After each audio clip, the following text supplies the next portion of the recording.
IJ did not practice yesterday and had an MRI today that came back unremarkable, not impressive, which is, really good for us. So, I think that, he'll be a day-to-day thing. We'll see. And that's me saying it. What was it injured? Initially they talked about the soleus, which is a muscle that's near your calf, part of your calf muscle, essentially. You mentioned the other day, biggest game of the year coming up Tuesday.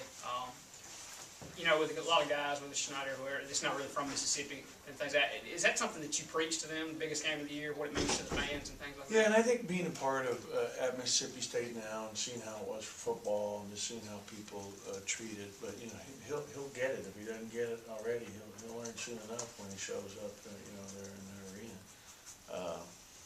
But I think that the players that have been in this game, which aren't that many. I mean, what do we have? 3 guys.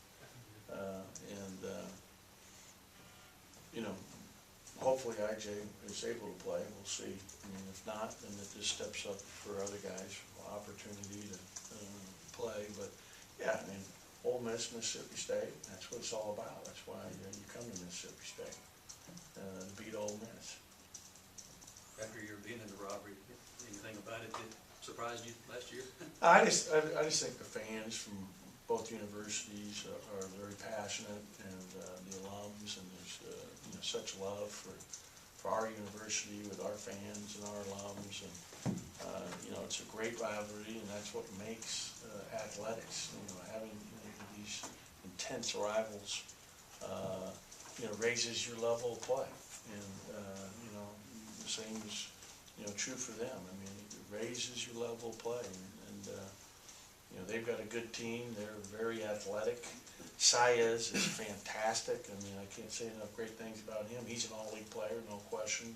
He will be an all-SEC player, and has really improved his game now, where he's stepping out on the perimeter and shooting threes as a 6'9", player. I mean, he's continued to improve and grow his game.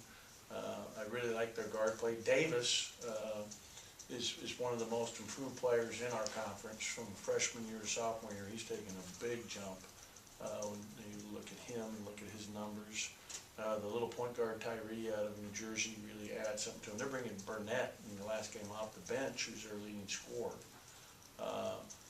Hyman is doing a great job for them. So they've got good players, and they're playing really hard, and they change defenses. They're constantly showing you a 1-3-1, and then out of a timeout or a dead ball, they're going to go to their 2-3. They're going to press you 2-2-1, back to zone.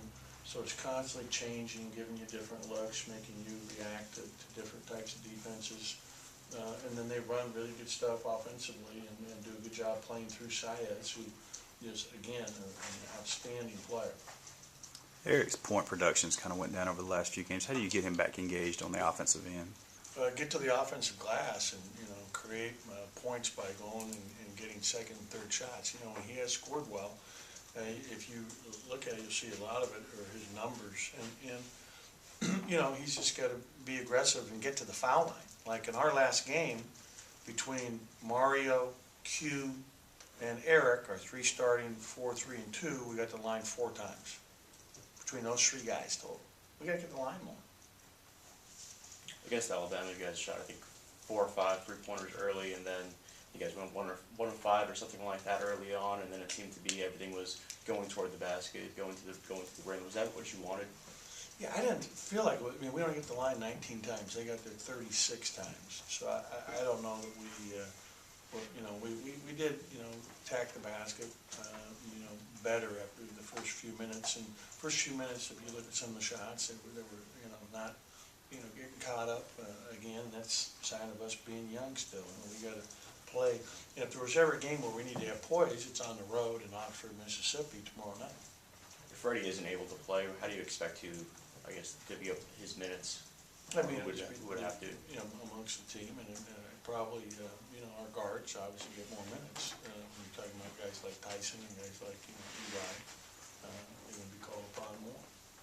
Saw Tyson at the point a little bit the other day against Alabama. How do you think he did in that kind of role? Yeah, he didn't play much, I mean, at the point. I mean, he played maybe 3 or 4 minutes, and he did okay, yeah. I mean, he can play the point, no question, he can handle the ball.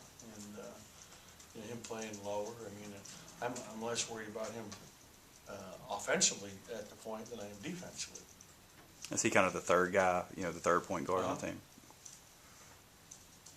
Ole Miss has played a tough schedule, just like you guys. Do you think they're better than what their record is? Pardon me? Ole Miss has played a really tough schedule this year, similar to how you guys have played a tough schedule. Do you think that they're better than what their record is overall? I just think they're a good team. I mean, and I think when you look at some of the things they've gone through in terms of injuries, you know, Burnett going out hurt them. I mean, you lose one key guy, and especially a guy with experience. And you look at, you know, their guards, they're young. I mean, you look at their starting line, we're starting a freshman and sophomore in the backcourt right now.